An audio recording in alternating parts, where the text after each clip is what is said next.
Donald Trump's tariff policies have not only shaken the global trade but also unsettled the balance of world politics.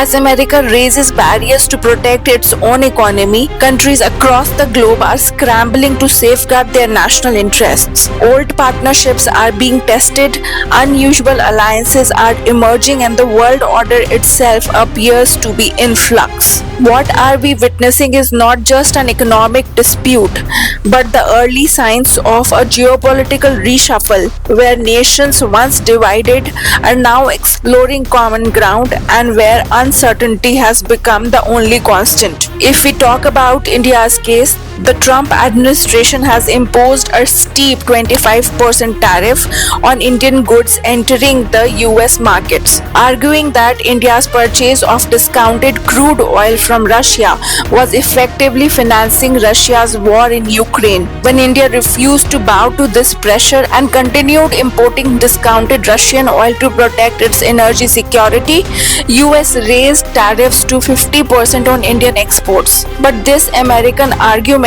quickly runs into contradiction. China too is one of Russia's largest oil buyers, yet US has not imposed the same harsh penalties on China. This double standard raises a critical question that why is India being targeted more aggressively while China seems to escape the same level of scrutiny?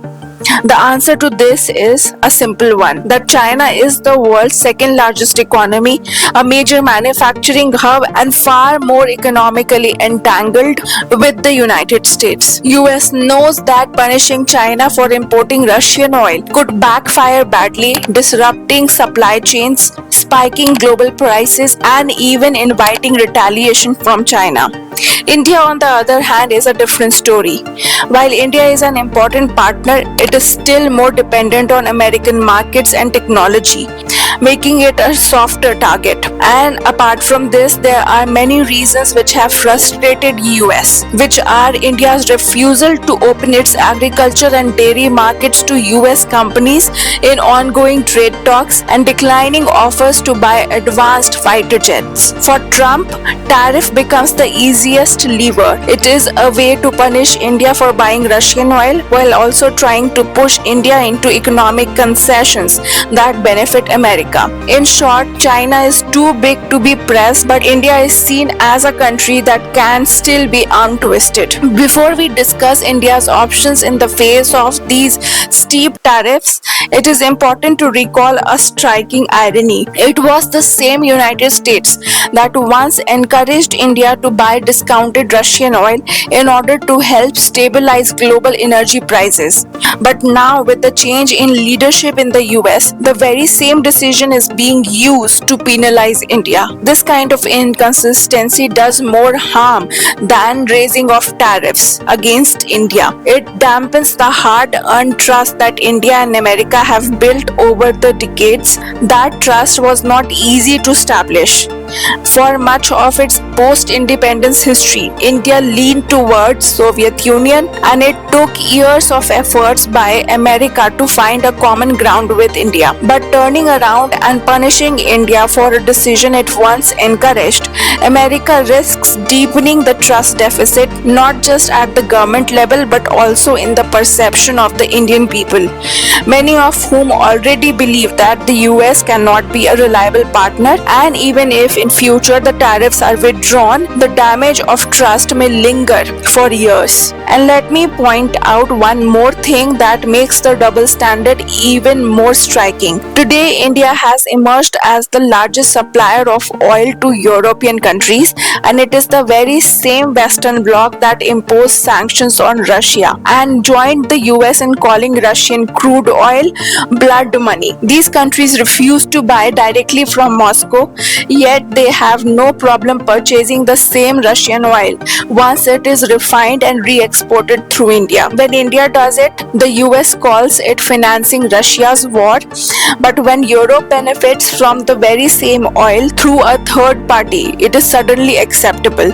This kind of selective morality not only exposes the hypocrisy of the West but also reinforces India's belief that it is being unfairly singled out. In the wake of all this, India is being seen inching closer to China, setting aside old hostilities to focus on a more coordinated approach in securing its own interests. For the Western world, the optics are striking. PM Modi and President Xi Jinping coming together despite years of tense and even bloody border standoffs. India is hedging against the West, keeping multiple cards open. India is a part of Shanghai Cooperation Organization, BRICS, and RIC trilateral with Russia and China, all of which serve as counterweights to the US pressure. Trump's aggressive tariff and trade policies have already forced India to do something once it considered unthinkable, which is engaging with China for mutual interest. And there lies the paradox. Is Trump fueling exactly the kind of Asian unity it set out to block? When it comes to optics, it may seem that Trump's aggressive tariffs are pushing India, China, and Russia closer together. The reality is far more complex. India and China still face deep-rooted irritants,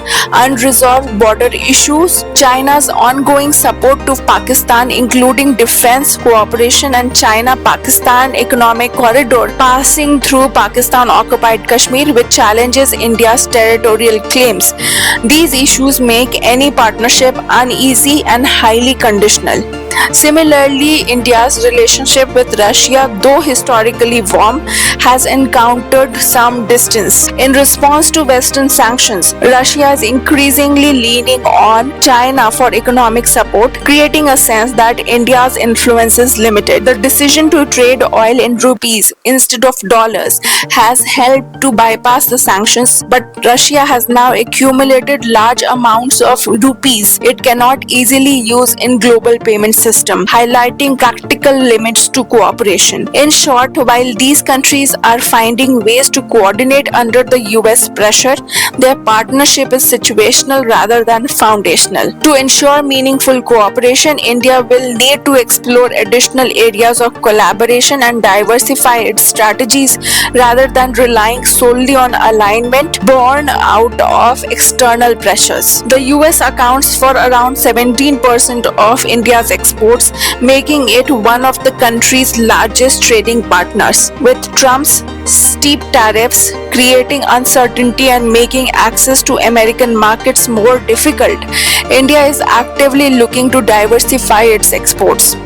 New opportunities are emerging in Latin America, Africa, and ASEAN countries where the demand for Indian goods are growing and trade relations are relatively stable. From a strategic perspective, India should accelerate trade agreements with these regions, strengthen logistics and supply chains, and promote sectors where it has a competitive advantage, such as pharmaceuticals, textiles, IT services, and engineering goods. By reducing dependence on a single market, India can not only protect its economy from the US trade pressure but also enhance its global economic footprint. What in reality India wants is not the abandonment of US altogether. In fact, India had reduced tariffs over a range of US goods before Trump came up with such high tariffs as penalties on India. India wants to assert its strategic autonomy.